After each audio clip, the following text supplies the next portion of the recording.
You're listening to The Michael Medved Show. And another great day in the greatest nation on God's green earth. A particularly great day because it is the day before our great and solemn national holiday. Solemn, I say? Well, that's what John Adams thought it should be. We're not going to be solemn at all, but we're going to be serious and I hope a little bit substantive in trying to put into perspective what the 4th of July is all about. We celebrate on the 4th of July not just American independence, but the Declaration of Independence. Independence was actually voted on July 2nd.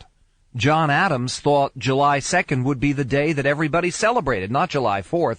What happened on July 4th is that Congress, after making more than 100 changes, approved a document drafted by 33-year-old Thomas Jefferson, a document that is known to us as the Declaration of Independence. What does it mean to us? How do we take the Declaration and use it or abuse it regarding contemporary issues and challenges? And by the way, what would the Founding Fathers think of some of our celebrations of the 4th of July? Sure, we're celebrating the opportunity to spend time with our families and friends, enjoy the occasion to watch fireworks. That was all, by the way, foreseen by John Adams. It was foreseen even before the Declaration of Independence was approved, amazingly, the day before. We're also celebrating our right to lead our lives, to do what we want, to be free of the interference of government, and celebrating the dedication of the rather remarkable men who made this country possible. There are huge, huge misunderstandings about who these men were. I mean, one of the things you hear frequently from groups like People for the American Way is, oh, the Founding Fathers, they were all deists. They weren't really deeply religious. I want to tell you something. If you take a look at who these people were, they were unequivocally Christian, right-wing gun nuts. Yeah, gun nuts. What provoked the Battle of Lexington and Concord was an attempt to take away people's guns, to take their ammunition, to take their supplies. Is this politically incorrect today to look on our Founding Fathers that way? Sure it is. Is it accurate? It is absolutely. Is it true that people like Thomas Jefferson and Benjamin Franklin had unconventional religious ideas for their time? Yes, they did. But both were God-haunted men who frequently prayed, who frequently invoked the deity. Jefferson spent a good deal of his time editing a version of the Bible, taking out those parts that he thought were inaccurate. In any event, just to get some sense of how deeply religious this entire enterprise was, the most popular marching song of the American Revolution, by some accounts, was not Yankee Doodle, but was a hymn called Chester, written by William Billings. William Billings is another interesting man. He was a writer of church hymns, often referred to as the father of American music. He was also a mess. He had one leg shorter than the other. He was blind in one eye, had a very unsightly eye socket that didn't work very well. He apparently was partially deaf, too, because he boomed out everything in a stentorian voice. But he was a musical genius. He made some money from his music, later went bankrupt, as a lot of our Founding Fathers did. And eventually, he got an early support of government support for the arts when the local fathers in Boston, which is where Billings lived, a teeming metropolis of some 18,000 at the time, Billings got a job herding stray pigs from the streets of Boston. Feeling was that if he did this job, he'd have time to continue with his music. In any event, he wrote this hymn, Chester, initially as a church hymn. It was later adopted, and when you hear it, you'll see how easily it works that way. It was later adopted as a marching tune. The basic themes are, well, let me put it this way, they would not be ACLU approved. Billings writes, let tyrants shake their iron rod, and slavery clank her galling chains. We fear them not, we trust in God. New England's God forever reigns. The foe comes on with haughty stride, our troops advance with martial noise. Their veterans flee before our youth, and generals yield to beardless boys. What grateful offering shall we bring? What shall we render to the Lord? Loud hallelujahs let us sing, and praise his name on every chord. Those words were words to which our founding fathers actually marched to battle. Let tyrants shake their iron rod, and slavery bear their galling chains. We'll fear them not, we trust in God. New England's God forever reigns. The foe comes on with Archy's pride. Our troops advance with martial noise. Their veterans flee before our youth, and generals lead you to blameless boys. What grateful offering shall we bring? What shall we render to the Lord? Long hallelujahs let us sing, and praise His name on every chord. Doesn't sound like they were marching off to war for the purpose of separating religious faith or the community that is brought about by general religious faith from governmental freedom and the intentions of forming a more perfect community. That was the heritage in New England, but it was true across the colonies. Now, let's put this in some perspective of what was going on by July 4th, 1776. You all know, I think, that by that time, we had been fighting for 15 months. And the fighting had been unpleasant. It had been bloody. We stumbled into fighting in April of 1775 when the British planned to seize a couple of leaders of the revolution, of the incipient revolution, leaders of the colonial cause, Sam Adams and John Hancock. They planned to seize some guns. And militias called out, a shot was fired. We still don't know who fired it. All of a sudden, a few thousand British troops in Boston found themselves rimmed in, surrounded by more than 10,000 colonial militia. George Washington took command. Nobody knew what was going on here. Initially, in fact, there was no talk of independence, and there was no talk of resistance to King George. George Washington himself and the other leaders who were trying to command this army they were trying to throw together didn't describe themselves as representatives of a new nation. They were loyal British subjects. They were loyal subjects of the king. And to make that clear, the opposition was not referred to as His Majesty's troops. You know what they were called? They were called parliamentary troops. The troops of Parliament. So that there would be no need to blame King George. And in fact, early on, there was a sermon that was preached. It's May 17th. It's less than a month after the fighting began. It was preached by Dr. John Witherspoon, president of Princeton at the time.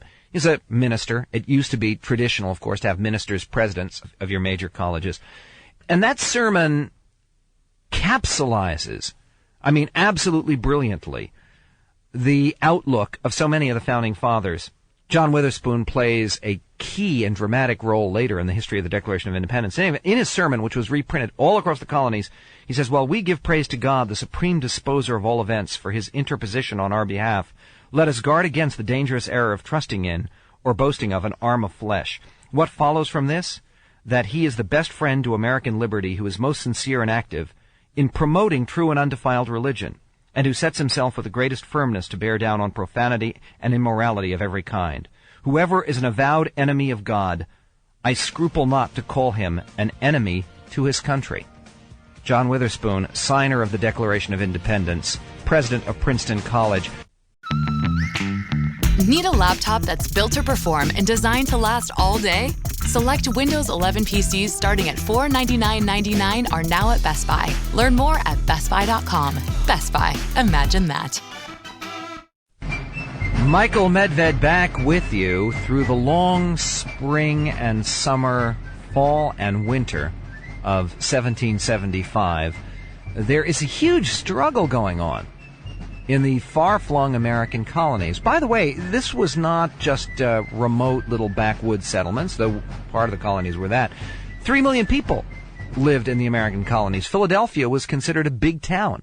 50,000 people lived in Philadelphia. It was the second largest English-speaking city in the world, second only to London.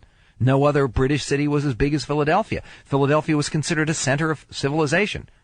These colonies, with their militias, had thrown together a formidable opposing force.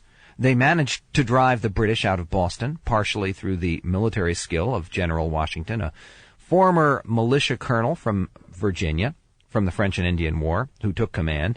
They had launched an invasion of Canada under Benedict Arnold and Ethan Allen that had proven to be something of a disaster, ultimately. But there's this long struggle going on, and through that entire struggle, nobody was talking of independence. In March of 1775, right before the fighting began, in the midst of the ongoing crisis with Great Britain, a very, very bright man named Benjamin Franklin, Philadelphian, born in Boston, but he was a Philadelphian, lived his whole mature life in Philadelphia.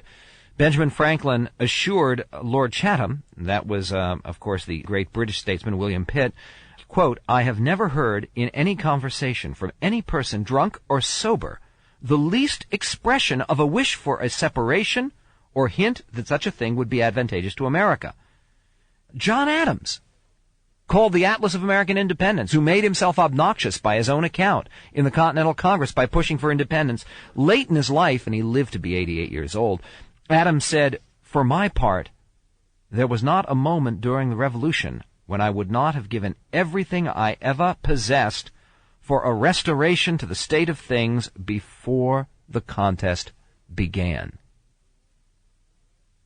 Even in the midst of fighting and bloodshed, no desire to separate from Great Britain, no desire to form our own nation, simply a desire to try to adjust some of the grievances that existed with Parliament.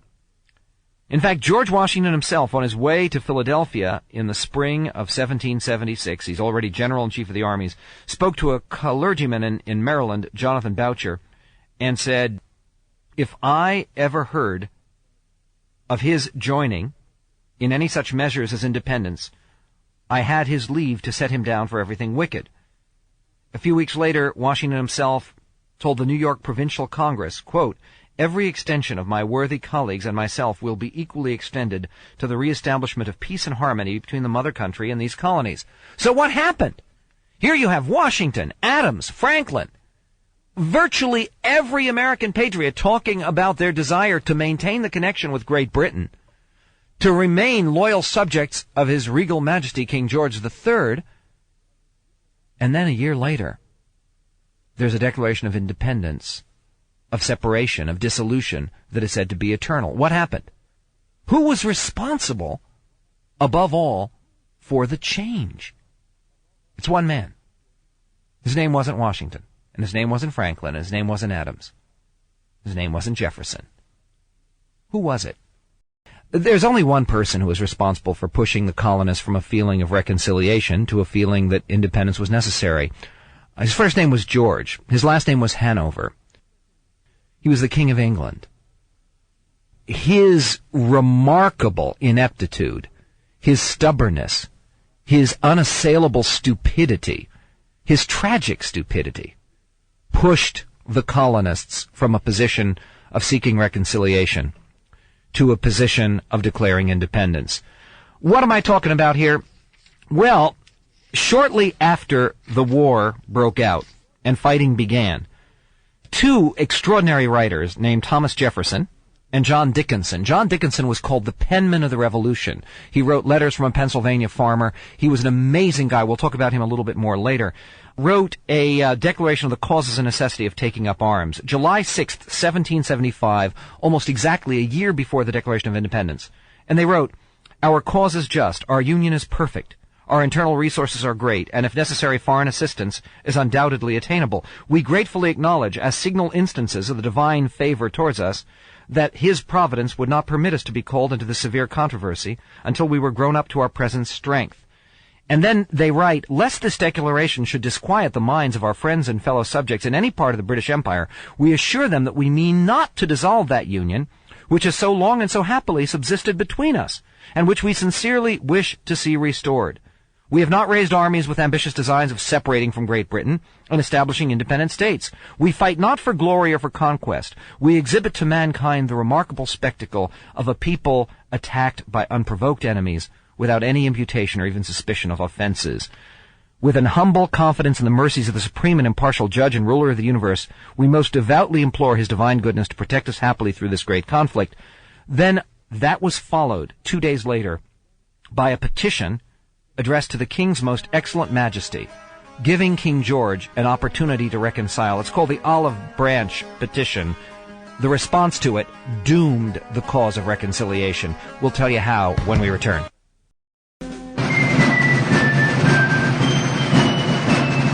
King George of England, remembered as generally the ham-handed villain of the revolutionary struggle. He wasn't quite that. He wasn't the tyrant that Thomas Jefferson described in the Declaration of Independence. He was a well-intentioned, bumbling, deeply incompetent monarch. He became king at age 22. He had had a terrible childhood. He was the grandson of the previous king, George II. His father had died so that he became the successor to his grandfather at age 22. He was ridiculed always as a stupid child. He couldn't read a word until he was 11 years old. And finally, he struggled to master a few subjects, to master reading and writing. One of the things that was part of his upbringing was the idea that it was his destiny to restore power and leadership to the king, get rid of the influence of the Whig Party, which had been ascendant under his grandfather. George was blessed with, in many ways, a remarkably happy marriage. He and his wife had 15 children. I guess that counts as a productive marriage, certainly. But he also had bouts of madness. His first bout of madness occurred when he was 25, 3 years after he became king, where for several months he was raving. He didn't know who he was. He made no sense. He behaved irrationally. Then he got better. He had a more serious bout of madness after the Revolution, 1788, and then at the very end of his life, he lived to be 82. The last 9 years of his life, he went blind, lived to some extent in his own filth, speaking to people who weren't there, completely mad and completely gone, haunted his entire life by the loss of the colonies. What happened was that an olive branch resolution was adopted by the Continental Congress July 8, 1775, in which they addressed it, "Most gracious sovereign, we, your majesty's faithful subjects in the colonies, attached to your majesty's person, family, and government, with all devotion that principle and affection can inspire, connected with Great Britain by the strongest ties that can unite societies, and deploring every event that tends in any degree to weaken them, we solemnly assure your majesty that we not only most ardently desire the former harmony between her and these colonies may be restored, but that a concord may be established between them upon so firm a basis as to perpetuate its blessings uninterrupted by any future dissensions." They wanted to make peace, to settle some of the disagreements. Basically what they wanted was representation in Parliament. You're listening to The Michael Medved Show. On July 1st, 1776, things are getting hot and sticky and miserable in Philadelphia. Have you ever been in Philadelphia in July? Or August, even worse? I grew up in Philadelphia, and can I tell you something? I mean, I was also nutty enough when I was a little kid. Even after my parents moved to California, I used to go back to Philadelphia for summer camp. Boy, talk about a nutty kid. Philadelphia without air conditioning. I mean, it's not fit for human habitation in July. As a result of that, a lot of the founding fathers, including Thomas Jefferson and John Adams, would get up at dawn because it was the only time of day when you could do anything without being drenched in sweat. It's, as they say, not the heat, it's the humidity. For our listeners in Philadelphia, good luck to you at the moment on July 4th in the city of brotherly love. Great place to be because of the historical associations. John Adams got up on the morning of July 1st at dawn, as was his habit, and wrote letters, and wrote letters, and wrote letters. John Adams was a letter-writing machine. Thank God, because he's our main source of information about what went on at the Continental Congress. July 1st, before a fateful session of Congress where they were going to debate independence. Finally.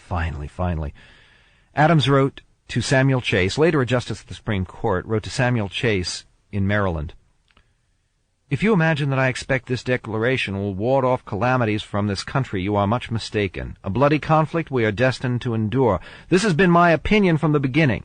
If you imagine that I flatter myself with happiness and halcyon days after a separation from Great Britain, you are mistaken again. I do not expect that our new government will be so quiet as I could wish, nor that happy harmony, confidence, and affection between the colonies, that every good American ought to study, labor, and pray for a long time. But freedom is a counterbalance for poverty, discord, and war, and more. It is your hard lot and mine to be called into life at such a time. Yet even these times have their pleasures. Our times have their pleasures as well, such as recalling examples like that of John Adams. Okay, John Adams has just sent his letter to Samuel Chase, and he proceeds to Congress, where the climactic debate is going to occur. And here's what John Adams writes. The subject had been in contemplation for more than a year, and frequent discussions had been had concerning it. At one time and another, all the arguments for it and against it had been exhausted and were become familiar. I expected no more would be said in public, but that the question would be put and decided. Mr. Dickinson, however, was determined to bear his testimony against it with more formality. He had prepared himself, apparently with great labor and ardent zeal, and in a speech of great length, and with all his eloquence, he combined together all that had before been written in pamphlets and newspapers, and all that had from time to time been said in Congress by himself and others. He conducted the debate not only with great ingenuity and eloquence, but with equal politeness and candor, and was answered in the same spirit. No member rose to answer him, and after waiting some times in hopes that someone less obnoxious than myself, who had been all along for a year before and still was represented and believed to be the author of all the mischief, would move, I determined to speak. In other words, he wanted somebody else to do the job and answer John Dickinson, but nobody else stood up, so John Adams did it. How I wish that the actual words of his speech had been preserved. They weren't, but Thomas Jefferson recalls that his eloquence so moved the members of Congress that they literally rose from their seats. They just stood up and were thrilled by what he said. He concluded his arguments for independence by saying, before God, this is the only part of his speech that we have, word for word, before God, I believe the hour has come. My judgment approves this measure, and my whole heart is in it. All that I have, and all that I am, and all that I hope in this life, I am now ready here to stake upon it. And I leave off as I began, that live or die, survive or perish, I am for the declaration. It is my living sentiment, and by the blessing of God it shall be my dying sentiment. Independence now, and independence forever. He sat down to silence. Shortly thereafter, the delegates voted. And the vote was heartbreakingly, agonizingly inconclusive. 9 votes for independence, not good enough. They needed a unanimous vote, or very close to it. 4 colonies did not vote for independence. New York didn't, because they felt they hadn't received instructions from the legislature back home, so New York abstained. Pennsylvania and South Carolina both voted against. Delaware was split, 1 delegate for, 1 delegate against. At this point, Adams realized they needed 1 more day. They postponed the vote. This was July 1st. On July 2nd, they would vote again. Meanwhile, he and his colleagues would use every effort they could to persuade the waivers, to persuade those states that hadn't voted for independence, Delaware, Pennsylvania, South Carolina, and New York. Because to go forward without unanimity on so decisive a step, to show a crucial split among the colonies at this time, would have been disastrous. They adjourned, and through the summer darkness, the true determination of these events would take place through persuasion. And here you have to imagine what darkness is like without electric light on a hot, steamy, sticky Philadelphia July. We will be right back with the conclusion of this debate and these dramatic events. Michael Medved back with you, and we're talking about the night, the sticky, steamy night of July 1st, 1776. In Philadelphia, a long way from being what William Penn, the founder of the city, had called his green country town, it's now a bustling town of 50,000 people.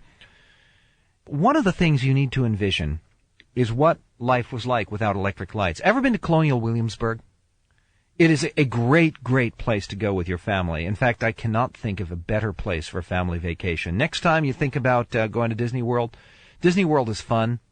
Forget about it. It is fun, but forget about it. Go to Colonial Williamsburg with your family. It's a remarkable experience. I'll tell you one thing that I learned at Colonial Williamsburg that I've never forgotten.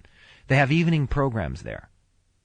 But the evening programs where they have people in colonial dress recreating some of the events of the years leading up to the Revolution take place without electric light because they didn't have electric light then. And what you should notice is with candlelight in dark chambers, dark hallways, the night is very, very different. It's threatening. It's different. It has an edge to it, a menace. You can't see clearly, even in a hall that is lit with lots and lots of candles. You can't erase the nighttime the way we can today. During that July night, all pressure was on the delegates from South Carolina. They had voted against independence because they thought the timing is wrong. They believed firmly that their liberties might be threatened if independence was declared and the tyranny of King George was thrown off before a new form of government had been arrived at. But the persuasion by John Adams and others was that if we miss this moment, we miss a moment when we can ask for allies to get involved, when we can perhaps turn the tide with the British Expeditionary Force about to invade New York. The delegates, apparently in the middle of the night, very late at night, perhaps even after midnight, from South Carolina, agreed to change their vote. They would vote for independence. That left 3 states. One of the crucial states was Delaware. Delaware was split 1-1. The third delegate from Delaware, his name was Caesar Rodney, was at home. He'd been called home at urgent business. At 2 in the morning of July 2nd, came a knock at the door. A courier said, "Mr. Rodney, you are needed in Philadelphia. Your vote is needed for independence. Everything will turn on this." You're listening to The Michael Medved Show. A courier said, "Mr. Rodney, you are needed in Philadelphia. Your vote is needed for independence. Everything will turn on this." Caesar Rodney got on his horse at 2:30 in the morning and rode like the devil himself, as he recalled, through a driving thunderstorm, a horrible thunderstorm, 89 miles, to get to Philadelphia by the next morning in time for the vote. The roads, that 89-mile ride in the middle of the night, were normally difficult. With the thunderstorms and the lightning and the water hurling down, some of the roads became impassable. At one point, he couldn't ford a creek with his horse. His horse refused to go, so he got off on foot in water up to his shoulders, led his horse through. He arrived just at the moment that Congress was convening, covered with mud. He literally had to be carried into the chamber. And at the State House in Philadelphia, today known as Independence Hall, he was half carried into the assembly room, and he was barely able to speak, but he declared, "As I believe the voice of my constituents and of all sensible and honest men is in favor of independence, my own judgment concurs with them. I vote for independence." The Delaware deadlock was broken. By the way, a footnote, Caesar Romney was described by John Adams as the oddest-looking man in the world, tall and slender as a reed. The reason he was so odd-looking is he had cancer. His face had been twisted and disfigured by it. He had cancer on the cheek and on the eye. He had been planning a trip to England, where apparently there was a physician the only physician in the world who could cure the cancer. He knew that by voting for independence, the possibility of him going to England was erased. He would have been arrested and tried as a traitor. Meanwhile, the Pennsylvania delegation, John Dickinson stormed out. Robert Morris also abstained, allowing the Pennsylvanians to vote 4-3 for independence. The unanimous vote that they wanted was there. New York continued to abstain. Pennsylvania changed. South Carolina changed. The deadlock in Delaware broken. 12 states voting for independence. John Hancock, the president of Congress, broke the silence. "Gentlemen," he said, "the price on my head has just been doubled." And a wry chuckle followed. Then Samuel Adams rose in his chair and said, "We have this day restored the sovereign, to whom alone men ought to be obedient. He reigns in heaven, and from the rising to the setting sun may his kingdom come." But now, having voted for independence, they had a declaration to approve, and more struggles ahead. July 2nd, 1776, we move toward the glorious 4th. Talking about the final preparation of the Declaration. Congress voted on July 2nd, voted for independence. That's why John Adams thought that July 2nd would be our great national holiday. He didn't fully realize the importance of words, of Thomas Jefferson's words, and the words of Thomas Jefferson's editors. Now here, you're going to hear something that you probably didn't hear in school, which is that if you actually look at Jefferson's draft of the Declaration, and then you look at the way that Congress edited it, that Franklin and Adams edited it first, then all of Congress sat together and edited it. They debated through July 3rd, and for part of the day on July 4th, changing this thing. Jefferson hated it. He was thin-skinned. He apparently was shifting in his seat. Ben Franklin was sitting next to him and tried to comfort him. He felt that they had completely mangled and ruined his product, the draft of the Declaration. They hadn't ruined it. They vastly improved it. I am telling you here, if you look at the text of Jefferson's original Declaration and look at the changes that Congress brought about, perhaps the biggest miracle of the entire Revolutionary period, which is full of miracles and full of the intervention of the Almighty, the biggest miracle is that a committee of people, 56 people, working on this thing, could actually improve it so dramatically. Meanwhile, where did Jefferson's ideas come from? Of course they came from the philosopher John Locke, who wrote of the Trinity of Rights. He wrote of life, liberty, and property. Why did Jefferson write about life, liberty, and the pursuit of happiness instead of life, liberty, and property? Because lots of people in 1776 didn't have property. It was a relative few who owned land. And Jefferson was talking about involving everyone in the struggle for independence. Life, liberty, and the pursuit of happiness. Everyone can pursue happiness. Why pursuit of happiness and not just happiness? Well, because with the idea of the pursuit of happiness, there's no sense that everyone has a right to be happy, but you have a right to try to achieve, to try to pursue, to try to secure happiness for yourself. So much of this was based on ideas that were rattling around at the time, ideas that had been written by other people, George Mason in Virginia, John Dickinson, the great opponent of independence, who had been debating against John Adams, walked out, didn't sign the Declaration because he thought the timing was wrong. John Dickinson had written 3 years before the following: "Neither kings nor parliament could give the rights essential to happiness. We claim them from a higher source, from the King of kings and Lord of all the earth. They are not annexed to us by parchments and seals. They are created in us by the decrees of providence, which establish the laws of our nature." Here's the words of George Mason, who had just proposed, just a few months before, the following Declaration of Rights: that all men are born equally free and independent, and have certain inherent natural rights, of which they cannot by any compact deprive or divest their posterity, among which are the enjoyment of life and liberty, with the means of acquiring and possessing property, and pursuing and obtaining happiness and safety. One of the key phrases in the Declaration: endowed by their Creator. Not by government, not by a king, not by a worldly sovereign, endowed by God. An absolutely radical thought and radical notion. By the way, two of the changes made by Congress to Jefferson's document added additional mentions of that higher power. In the last paragraph of the Declaration, they added the phrase, appealing to the supreme judge of the world for the rectitude of our intention. And the very last line of the Declaration, Jefferson had written, and for the support of this Declaration, we mutually pledge to each other our lives, our fortunes, and our sacred honor. Congress changed it. They added a phrase, and for the support of this Declaration, with a firm reliance on the protection of divine providence, we mutually pledge to each other our lives, our fortunes, and our sacred honor.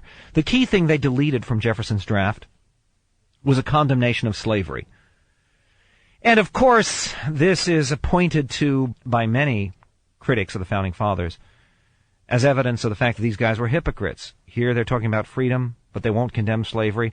The reason it was eliminated, and it's a good thing that it was, is because it's the worst, absolute worst part of Jefferson's draft. Why? Because he blames King George for slavery. Jefferson himself was a slave owner. You can blame King George for a lot of things. You can't blame King George for slavery. I mean, the clause read, he has waged cruel war against human nature itself, violating its most sacred rights of life and liberty in the persons of a distant people who never offended him, captivating and carrying them into slavery. George didn't do that. That had been done for hundreds and hundreds of years. Slavery was an evil. But to try to blame it on King George, Congress didn't go for that. In any event, the document was approved. The day on which it was approved was July 4th. John Adams. He wrote to his wife, yesterday the greatest question was decided which ever was debated in America, and a greater perhaps never was nor will be decided among men. You will see in a few days a declaration setting forth the causes which have impelled us to this mighty revolution, and the reasons which will justify it in the sight of God and man. It is the will of heaven that the two countries should be sundered forever. It may be the will of heaven that America shall suffer calamities still more wasting, and distress yet still more dreadful. If this is to be the case, it will have this good effect at least. It will inspire us with many virtues which we have not, and correct many errors, follies, and vices which threaten to disturb, dishonor, and destroy us. The furnace of affliction produces refinement, in states as well as individuals. But I must submit all my hopes and fears to an overruling providence in which, unfashionable as the faith may be, I firmly believe. Later that same night, he wrote to her again, feeling much better. His second letter of the day, he wrote, this will be the most memorable epocha in the history of America. I am apt to believe that this day will be celebrated by succeeding generations as the great anniversary festival. It ought to be commemorated as the day of deliverance by solemn acts of devotion to God Almighty. It ought to be solemnized with pomp and parade, with shows, games, sports, guns, bells, bonfires, and illuminations from one end of this continent to the other, from this time forward forevermore. And so it is. And you will think me transported with enthusiasm, wrote John Adams to his wife, but I am not. I am well aware of the toil and blood and treasure that it will cost us to maintain this declaration and support and defend these states. Yet through all the gloom I can see the rays of ravishing light and glory. I can see that the end is more than worth all the means, and that posterity will triumph in that day's transaction, even although we should rue it, which I trust in God we shall not. No one has rued it from that day forward to this one. I wish everyone a happy 4th of July. May we celebrate the true spirit of this holiday with gratitude to the Almighty, who so clearly reveals His hand in our history.